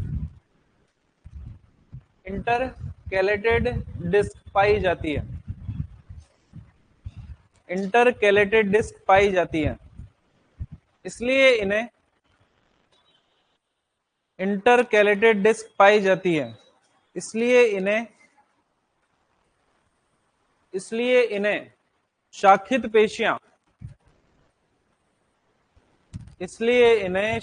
पेशियां ब्रांच्ड मसल भी कहते हैं। इसलिए इन्हें शाखित पेशियां या ब्रांच्ड मसल भी कहते हैं। इसलिए इन्हें शाखित पेशियां, ये लिख रहा शाखित पेशियां या ब्रांच्ड मसल भी कहते हैं। माराम गुजर जी कह रहे हैं कि सर इसमें माइटोकॉन्ड्रिया पाया जाता है क्या? सभी पेशियों के अंदर माइटोकॉन्ड्रिया मिलेगा। अगर माइटोकॉन्ड्रिया नहीं मिलेगा तो ऊर्जा कहां से आएगी पेशियों के संकुचन के लिए? सही है कि नहीं है?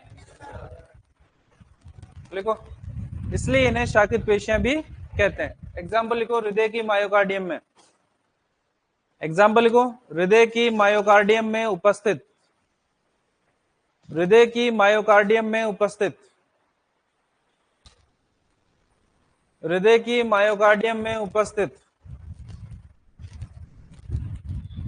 हृदय की मायोकार्डियम में उपस्थित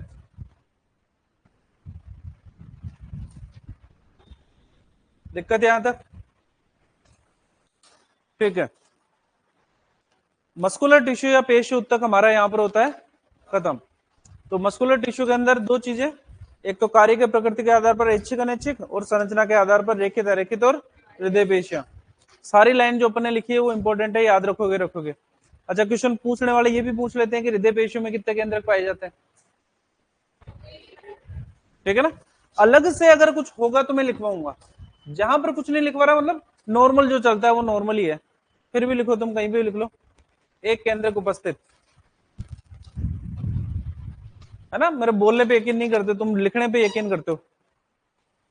एक केंद्रक उपस्थित। रेखित पेशी में बहुत सारे केंद्रक हैं, लेकिन अरेखित और हृदय पेशियों में सिर्फ एक एक ही मिलेगा आपको। एक केंद्रक उपस्थित।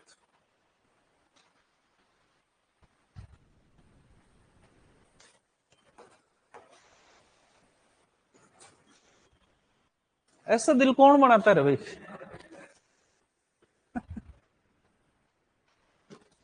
बना लेते है ना। नारगढ़ में देखा होगा, तीर का निशान तो लगा इसमें, अधूरा है ऐसे।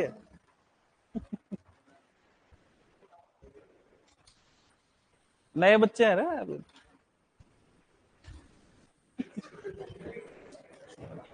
चलो, उत्तकों की बात करें तो सबसे पहले उपकला उत्तक था, उसके बाद में संयोजी उत्तक, उसके बाद में नेक्स्ट लिखो कंकाली उत्तक। चौथे नंबर पे कंकाली उत्तक, स्केलेटल टिश्यू।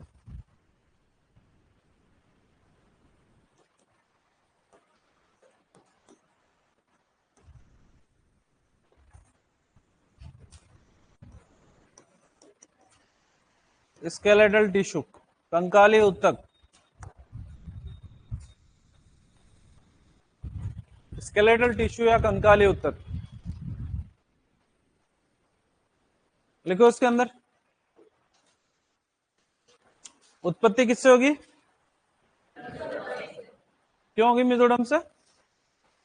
क्योंकि अस्थि और अस्थि उपास्थि किससे मिलकर बनती है? मेसोडर्म से। एक बहुत इंपॉर्टेंट लाइन लिखो इसके अंदर, लिखो, इसका अध्ययन हम पूर्व में कर चुके। तो जहां से हमने कपाल शुरू किया था, और लास्ट के अंदर मुर्गे के अंदर 169 बोन्स लिखी थी, वहां तक वाला पोर्शन आता है कंकाली उत्तक के अंदर, और जो अस्थि और उपास्थि वाला जो पोर्शन पढ़ा था अपन ने वो आता है संयोजी के अंदर, संयोजी में वयस्क आधारी उत्तकों के अंदर। क्लियर है? ठीक है। 5वें नंबर पे लिखो तंत्रिका उत्तक।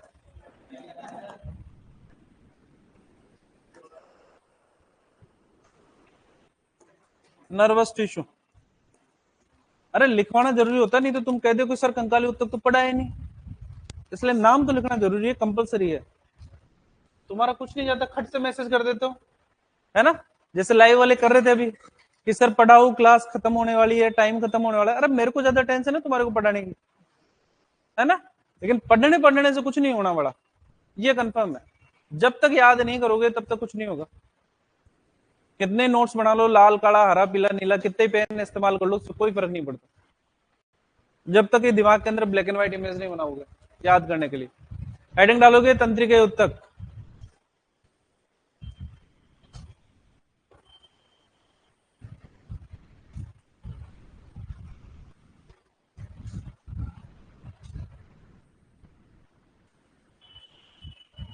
लिख लिया तंत्रिका उत्तक? अब सुनते जाओ। तंत्रिका उत्तक की अगर बात करते हैं तो इसकी जो उत्पत्ति होती है वो उत्पत्ति होती है एक्टोडर्म से।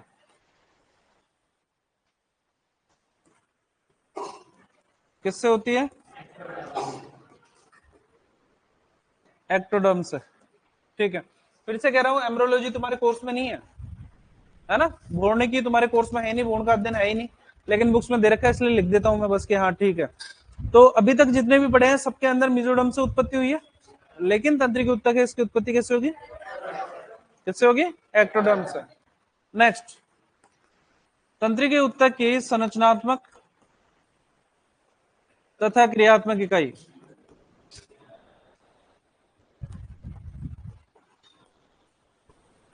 वो कौन सी होती है? न्यूरॉन। न्यूरॉन को तंत्रिका कोशिका भी बोल सकते हैं, बोल सकते हैं क्या? दिक्कत यहां तक नहीं? ठीक है। न्यूरॉन की अगर बात करते हैं तो न्यूरॉन के दो भाग होते हैं। कितने भाग? दो भाग की अगर बात करते हैं तो सेल बॉडी है हमारे पास में और सेल प्रोसेस है हमारे पास में।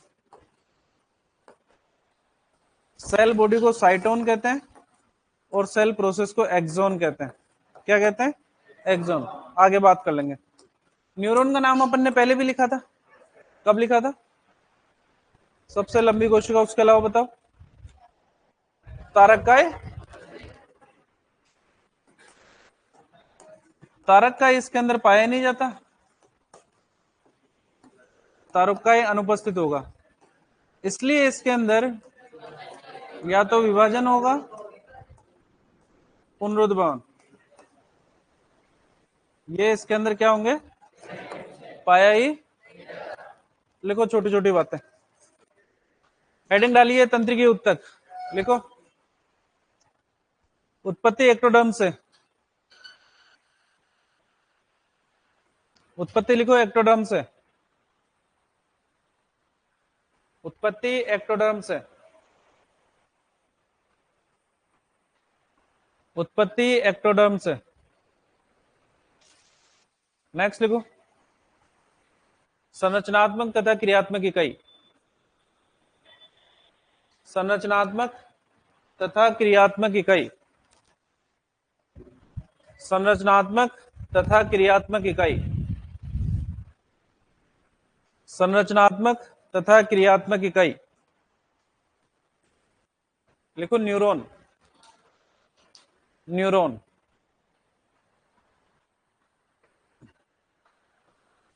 न्यूरॉन।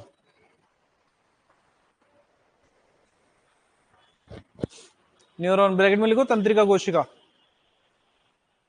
तंत्रिका कोशिका।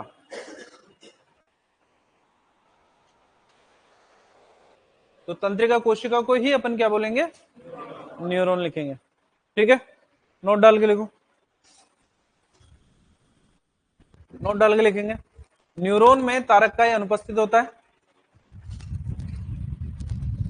न्यूरॉन में तारककाय, न्यूरॉन में तारककाय,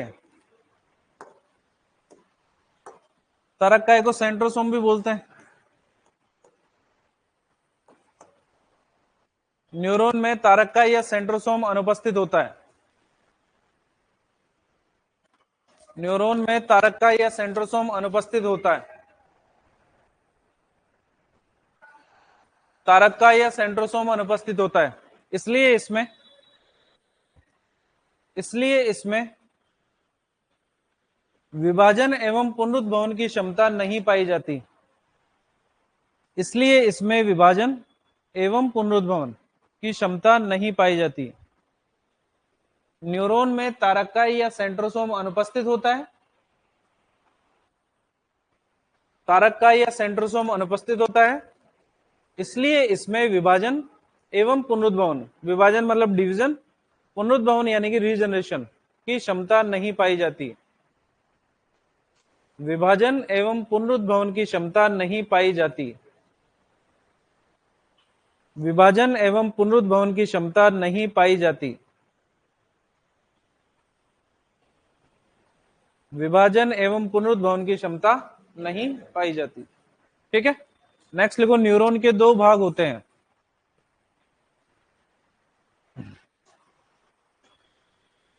न्यूरॉन के दो भाग होते हैं।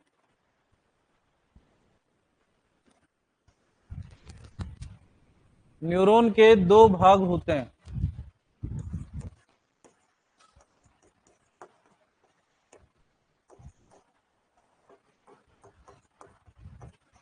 सबसे पहले लिखोगे सेल बॉडी, दूसरे में लिखोगे सेल प्रोसेस। सेल बॉडी कोशिकीय काय, आगे लिखोगे साइटोन, और कोशिकीय प्रवर्ध का नाम लिखोगे एक्सॉन।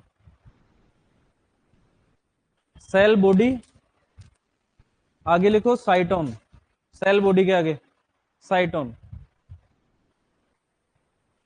और cell process axon.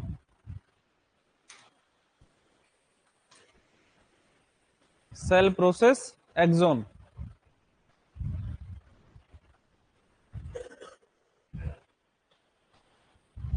Axon, axon के ब्रैकेट में लिखो, एक्सॉन जहां पे लिखा है ना ब्रैकेट में लिखो न्यूरॉन का मुख्य प्रवर्ध।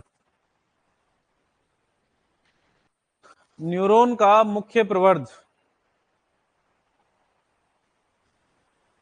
न्यूरॉन का मुख्य प्रवर्ध, मुख्य प्रवर्ध है ना। न्यूरॉन में आगे पढ़ेंगे अपन की डेंड्रोन, टीलोडेंड्रोन, डेंड्राइट्स, ये सारे के सारे पाए जाएंगे, है ना। तो चारों प्रवर्धों के नाम देके पूछाएगा न्यूरॉन का मुख्य प्रवर्ध कौन सा है, तो क्या आंसर दोगे? ठीक है, डायग्राम देखो अभी इधर, बाद में लिखोगे।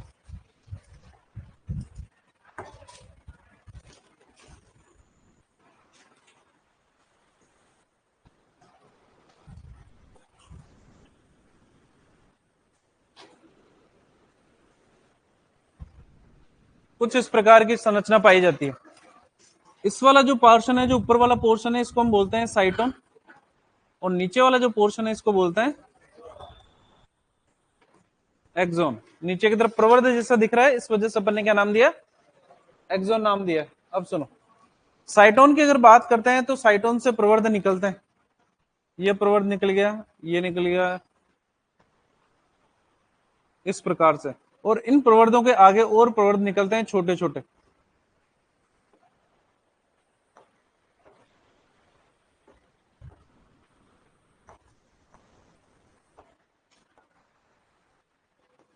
इस प्रकार से प्रवर्ध और निकलेंगे। जो साइटोन से प्रवर्ध निकला ये वाला, इसको तो हम बोलते हैं डेंड्रोन। क्या बोलते हैं? और जो आगे वाले प्रवर्ध इनको बोलते हैं डेंड्राइट। क्या बोलते हैं? तो डेंड्रोन तो बड़ा वाला प्रवर्ध है, और डेंड्राइट उससे छोटे वाला, जो डेंड्रोन से निकलेगा। आपसे पूछा जाएगा साइटोन का प्रवर्ध कौन सा होता है, तो क्या आंसर दोगे? ठीक है, अगर आपसे पूछा है कि न्यूरॉन का प्रवर्ध कौन सा होता है, तो क्लियर? ठीक है, साइटोन के अंदर बेसिकली कोशिका द्रव्य पाया जाता है। ये पाया जा रहा है इसके अंदर कोशिका द्रव्य।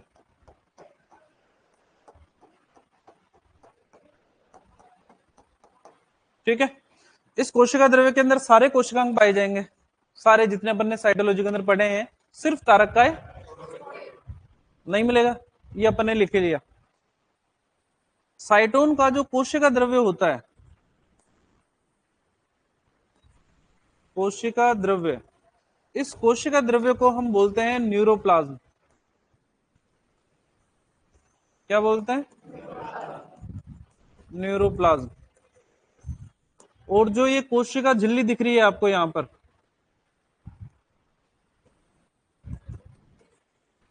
कोशिका झिल्ली, इस कोशिका झिल्ली को हम बोलते हैं न्यूरोलेमा।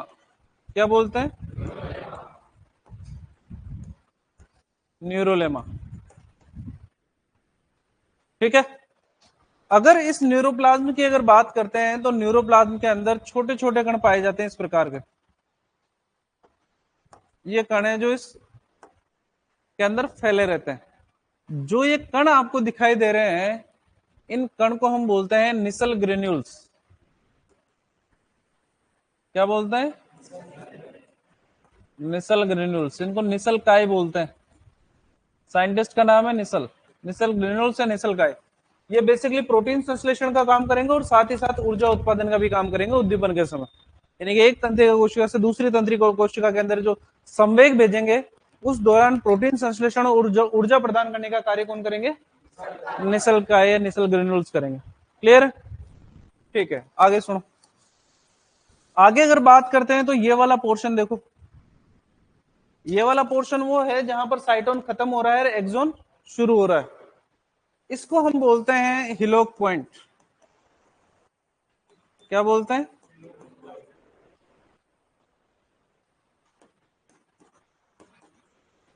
हिलोक बिंदु। क्या बोलेंगे?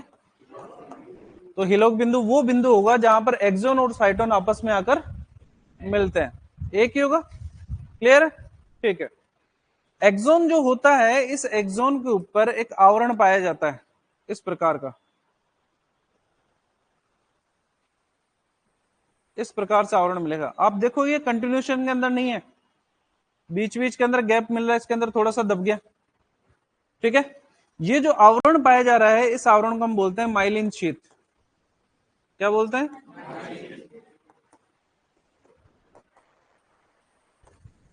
Myelin sheath. ठीक है, ये जो माइलिन शीथ है, उसके बीच बीच के अंदर ये जो संकीर्णन मिल रहे हैं, कंस्ट्रक्शन मिल रहे हैं, जहां से ये दबी हुई है, इसको बोलते हैं रेनवियर के नोड। क्या बोलते हैं?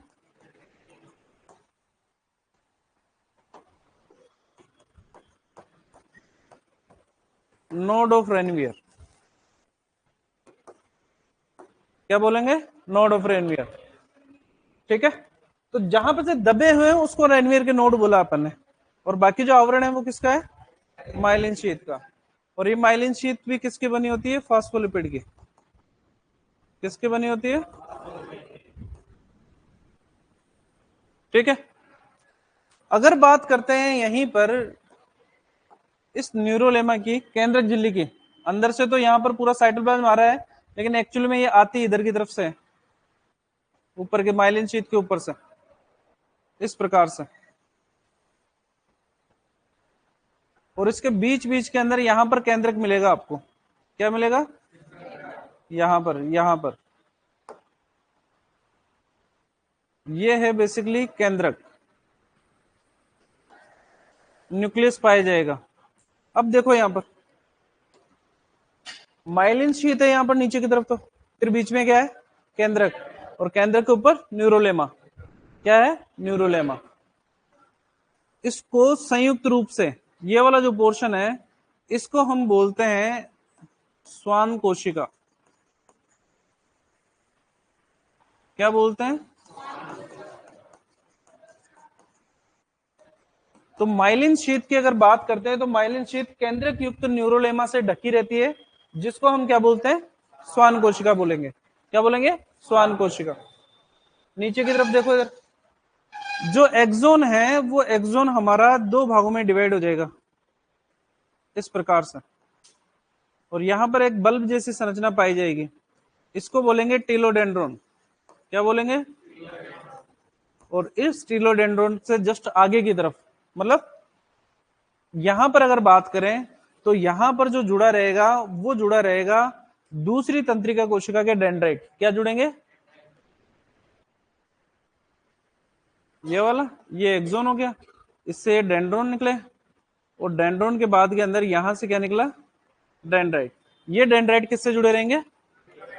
टेलोडेंड्रॉन से, है ना। यहां पर एक वेसिकल्स पाई जाती है जिनको बोलते हैं सिनेप्टिक वेसिकल, और इस सिनेप्टिक वेसिकल से स्रावण होता है एसिटाइल कोलिन का।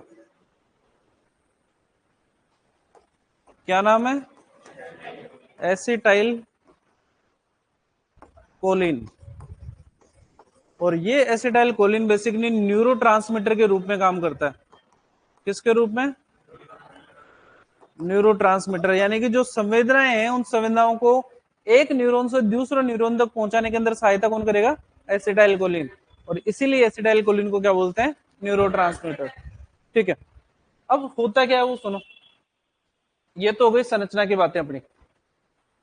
ओरिजिनल के अंदर होता क्या है? न्यूरॉन जो होते हैं वो दो प्रकार के होते हैं। कितने प्रकार के? एक तो होते हैं सेंसरी न्यूरॉन, और एक होते हैं मोटर न्यूरॉन। सेंसरी न्यूरॉन जो होते हैं ये ऑर्गन से ब्रेन तक जाते हैं, और मोटर न्यूरॉन जो होते हैं वो ब्रेन से सूचनाओं को वापस कहां तक लेकर आते हैं? ऑर्गन तक लेकर आते हैं। ठीक है, होगा क्या? जैसे ही मैंने मेरे इस पेन को त्वचा के ऊपर टच किया, मेरे को पता लग गया, लग गया। जैसे ही मैंने इस पेन को मेरी त्वचा के ऊपर टच किया, इस संवेग को पकड़ने का काम किया डेंड्राइट ने। किसने किया? डेंड्राइट। डेंड्राइट ने इसको किसको भेजा? और डेंड्रोन से फिर ये किसके अंदर आ जाएगा? कोशिका द्रव, न्यूरोप्लाज्म के अंदर आ गया। न्यूरोप्लाज्म के अंदर क्या पाया गया? निसलगाय।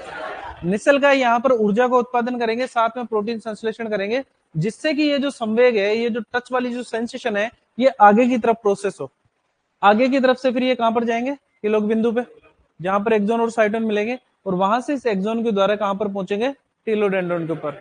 टीलोडेंड्रोन तक पहुंचते पहुंचते थोड़ा सा संवेग कम हो जाएगा। कम हो जाने के लिए, इसको बढ़ाने के लिए फिर यहाँ पर क्या रखा हुआ है? Acetyl choline. ये एसिटाइल कोलिन वापिस से इस टीलोडेंड्रोन के द्वारा दूसरे जो न्यूरॉन है यहाँ पर, इसके किसको भेज देगा? डेंड्राइट को। डेंड्राइट से वापस डेंड्रोन, डेंड्रोन से न्यूरोप्लाज्म, फिर एक्सोन, और ये प्रोसेस तब तक चलता रहेगा जब तक कि कहां तक नहीं पहुंच जाए। और ये इतना फास्ट होता है कि मैंने टच किया, मेरे को पता लग गया, इतनी ज्यादा स्पीड से मूव करता है ना।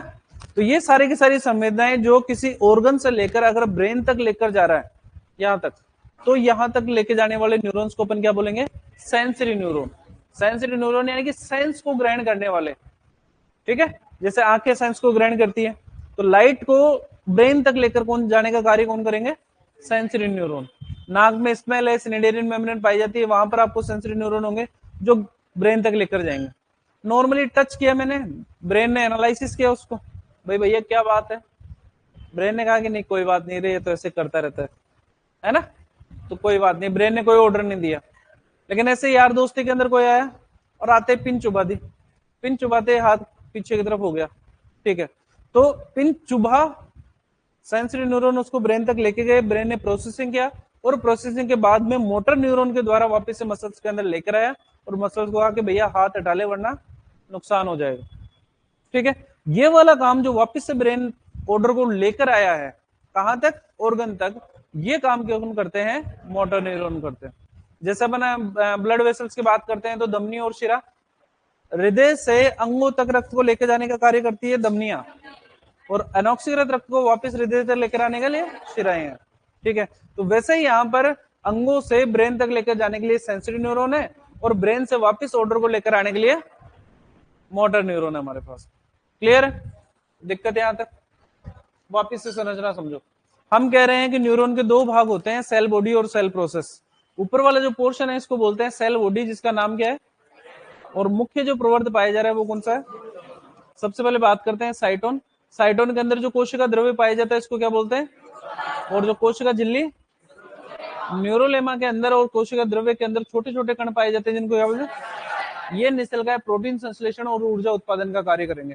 ठीक है, इसके अलावा जो साइटोन के प्रोसेस होते हैं उनको क्या बोलते हैं, डेंड्रोन और डेंड्राइट। मुख्य प्रवर्त कौन सा होगा, डेंड्रोन होगा। यहाँ पर वो बिंदु जहां पर साइटोन और एक्सोन आकर मिलेंगे, ये वाला बिंदु, इस वाले बिंदु को क्या बोलेंगे, एलोक बिंदु। नीचे की तरफ अगर बात करते हैं तो एक्सोन के ऊपर फोस्फोलिपिड का आवरण पाया जाता है, जिसको क्या बोलते हैं, माइलिन शीट। और माइलिन शीट के बीच बीच के अंदर संकीर्णन पाए जा रहे हैं, जिनको क्या बोल रहे हैं, रेनवीयर के नोड। माइलिन शीट के ऊपर केंद्रक और केंद्रक के ऊपर न्यूरोलेमा। माइलिन शीट, केंद्रक और न्यूरोलेमा तीनों को मिलाकर क्या बोलते हैं, स्वान सेल। क्वेश्चन दूसरे तरीके से पूछा गया, उन्होंने पूछा स्वान कोशिका निम्न में से कौन से ऊतक से संबंधित है, क्या आंसर दोगे, तंत्रिके ऊतक से। किससे, तंत्रिके ऊतक से। नीचे की तरफ टिलोडेंड्रोन, सिनेप्टिक वेसिकल, रेसिटाइल कोलिन है। ये आपके काम का है ही नहीं है, तो वैसे ज्ञान है, बस याद रखो तो रख लेना, वरना कोई दिक्कत नहीं है।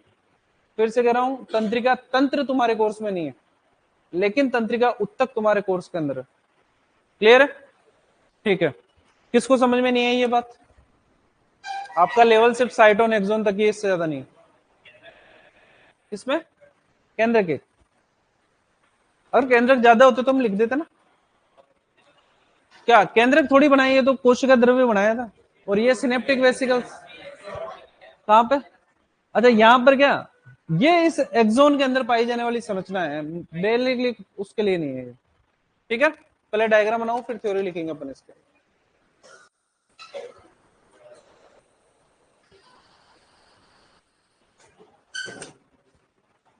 थैंक यू महेंद्र सर, सख्त जरूरत थी,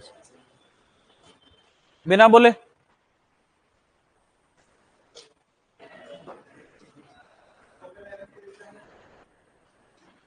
लोकल एनेस्थीसिया के अंदर डेंड्रोन डेंड्राइट को ब्लॉक कर देते हैं अपन। तो डेंड्रोन डेंड्राइट क्या है, संवेदना को ग्रहण ही नहीं कर पाते, ग्रहण ही नहीं कर पा रहे तो आगे भेज ही नहीं पाएंगे। भाई ब्रेन तक सूचना पहुंचेगी तभी तो पता लगेगा। आपने लोकल एनेस्थीसिया लगा दिया, लोकल एनेस्थीसिया लगा दिया, तो वहां पर जो उपस्थित डेंड्रोन डेंड्राइट है वो काम करना बंद कर देंगे। जब काम करना ही बंद कर दिए तो आपको फील ही नहीं होगा, क्योंकि ब्रेन तक कुछ पहुंचेगा ही नहीं। ये वाला पहले डायग्राम बनाओ, एक बार और रिपीट करेंगे आप इसको।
बना लिया क्या? आराम से बनाओ, आराम से।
जैसे अब ऐच्छिक और अनैच्छिक वाली जो बात हो रही है वो ऐसे तो हो रही है।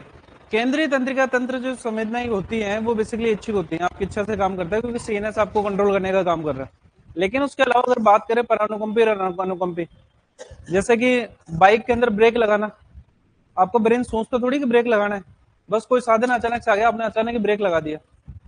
तो वो बेसिकली वो वाला काम परानुकंपी और अनुकंपी तंत्रिका तंत्र के अंदर होता है, वो जिसके अंदर स्पाइनल कोड इन्वॉल्व रहता है। न्यूरॉन ही सेंस करेंगे सर, ऑर्डर तो वही लेके आएंगे न्यूरॉन ही, मोटर वाले,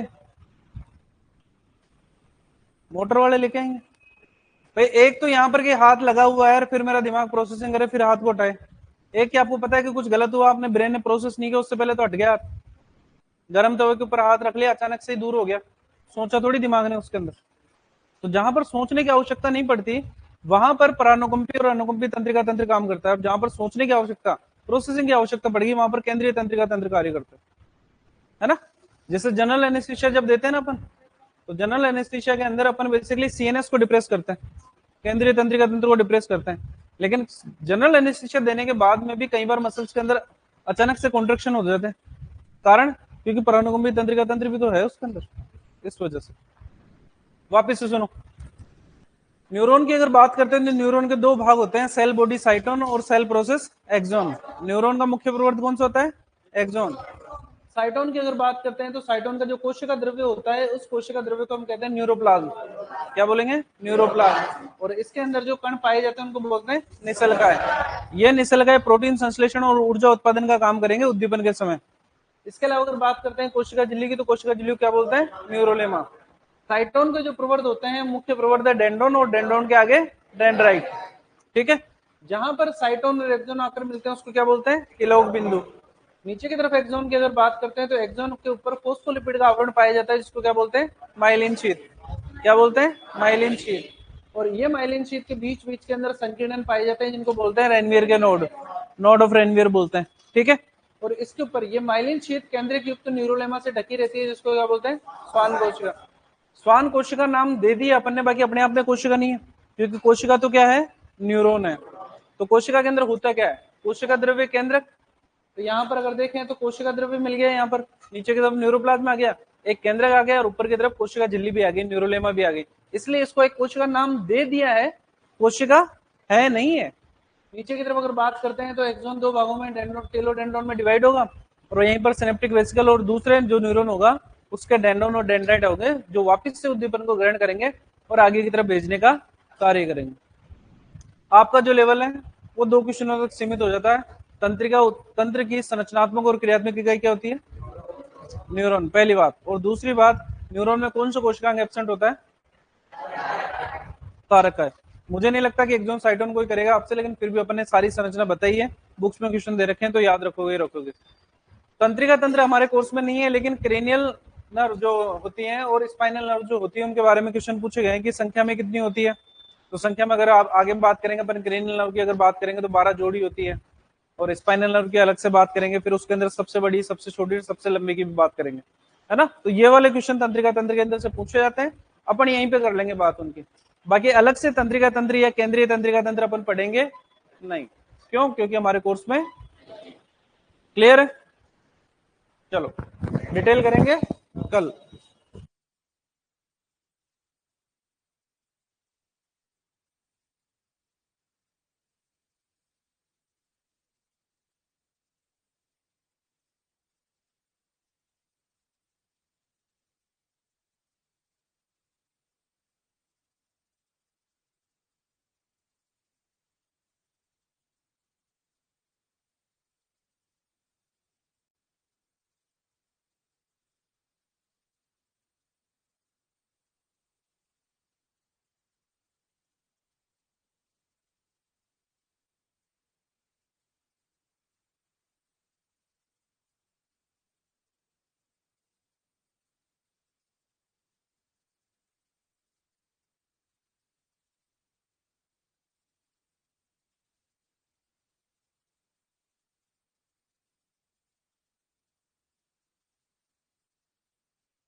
और पानी।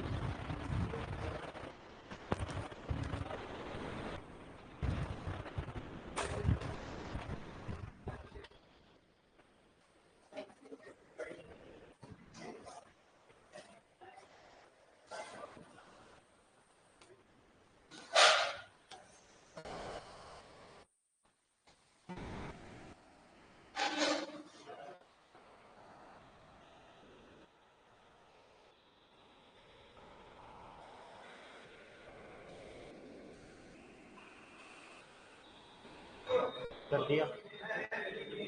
अरे तो सेव करके डिलीट की है। सही बताओ। अरे यार सेव कर दी मैंने। अरे कर दी मैंने सेव।